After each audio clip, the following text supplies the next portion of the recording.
এ দুনিয়ার কিছু সৃষ্টি করা হতো না।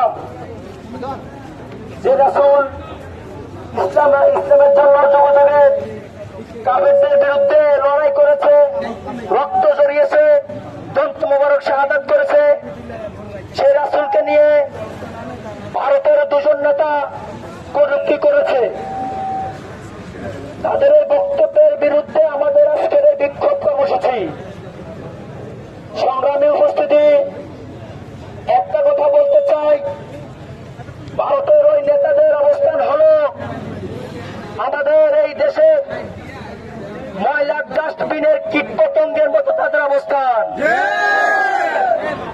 মুসলমানরা আমাদের প্রিয় নবী হযরত মুহাম্মদ মুস্তাফা সাল্লাল্লাহু আলাইহি সাল্লামের বিরুদ্ধে যে কটূক্তি করেছে, সে কটূক্তি মেনে নিবে না।